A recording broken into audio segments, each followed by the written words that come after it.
Good morning to my all dear students. Welcome to online class. This is your English class and today in this class we shall discuss our third part of chapter 18. बच्चों आज की video में हम आपका chapter 18 का तीसरा part पढ़ने जा रहे हैं। इससे पिछले पार्ट में हमने पढ़ा था अलेक्जेंडर के बारे में कि अलेक्जेंडर एक बहुत बड़ा राजा था। वो पूरी दुनिया को अपने कब्जे में करना चाहता था, लेकिन जब वो भारत में आता है, भारत में उसका सामना होता है राजा पुरु से, जो कि एक बहुत ही बहादुर और शक्तिशाली राजा था। तो राजा पुरु से अलेक्जेंडर बहुत प्रभावित होता है। उसकी बहादुरी को देखकर वो उसे छोड़ देता है। तो आज के पार्ट में हम पढ़ेंगे अगला part. So now let's start the chapter.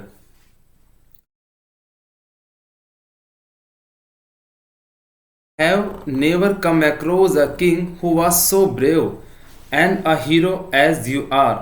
Tell me how I should treat. Means Alexander कहता है have never come across a king, यानी मेरा सामना आज तक ऐसे राजा से नहीं हुआ हु वाज सो ब्रेव, जो इतना बहादुर हो, एंड अ हीरो, और एक हीरो, एक नायक हो, एज यू आर, जितने की तुम हो, यानी तुम्हारे इतने बहादुर राजा से मेरा सामना आज तक नहीं हुआ। टेल मी, मुझे बताओ, how I should treat you, कि मैं तुम्हारे साथ कैसा व्यवहार करूं। You should treat me as one king would treat another king, said king Porus with all dignity. Dignity का मतलब होता है प्रतिष्ठा, सम्मान। यानी किंग पुरु ने कहा, बड़ी प्रतिष्ठा, बड़े सम्मान के साथ कहा, you should treat me as one king, यानी तुम्हें मेरे साथ एक ऐसा व्यवहार करना चाहिए, एक राजा की तरह व्यवहार करना चाहिए। वुड ट्रीट अनोदर किंग, यानी एक राजा दूसरे राजा के साथ जैसा व्यवहार करता है ऐसा ही व्यवहार आपको मेरे साथ करना चाहिए, ऐसा राजा पुरु ने कहा। There was a tone of self-respect in Pru's voice. This pleased Alexander. He freed Puru and gave him his kingdom back. Means there was a tone of self-respect in Puru voice. Voice का मतलब आवाज। जो राजा पुरु की आवाज थी उसके अंदर एक टोन, एक कार थी, सेल्फ रेस्पेक्ट यानी आत्मसम्मान के साथ उसने अपनी आवाज में कहा, दिस प्लीज्ड अलेक्जेंडर। प्लीज्ड का मतलब खुश होना। ये सुनकर जो अलेक्जेंडर था वो खुश हुआ। ही फ्रीड पुरु, उसने राजा पुरु को आज़ाद कर दिया। And gave him his kingdom back, और उसका राज्य उसे वापस दे दिया। Now let's see the next paragraph of this chapter. Alexander continued his march after the encounter with Puru, but he found it increasingly difficult to pursue his ambition. A few of the Ganrajas surrendered to him, but the rest of them put up a fight unitedly. Alexander's armies lost their zest to fight against such strong opposition. Means Alexander ने जारी रखा, his मार्च का मतलब आगे बढ़ना, after the encounter with पुरु, यानी राजा पुरु से मुठभेड़ के बाद भी उसने अपना रास्ता जारी रखा, वो लगातार आगे बढ़ता रहा। बट माने किंतु he found it increasingly difficult to pursue his ambition, लेकिन उसने पाया जो उसका उद्देश्य है, उसके उद्देश्य में जो उसकी डिफिकल्ट हैं, परेशानियां हैं, वो लगातार बढ़ रही हैं। अ फ्यू ऑफ द गणराज्याज सरेंडर, गणराज्य का मतलब जहाँ बहुत सारे राज्य मिले होते हैं, जो कुछ राज्य थे, सरेंडर्ड टू हिम, वो उसके सामने सरेंडर कर दिया, आत्मसमर्पण कर दिया, उसके सामने झुक गए। But the rest of them, लेकिन जो बाकी राज्य थे, पुट अप अ फाइट यूनिटेडली, उन्होंने एकजुट होकर अलेक्जेंडर का सामना किया। अलेक्जेंडर्स आर्मी, जो अलेक्जेंडर की सेना थी, लोस्ट देयर जेस्ट टू फाइट, यानी वो अब लड़ने का उत्साह खो चुकी थी, वो थक चुकी थी।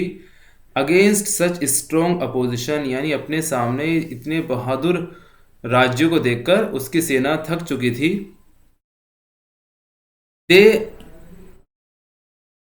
They had spent a long time away from their homes.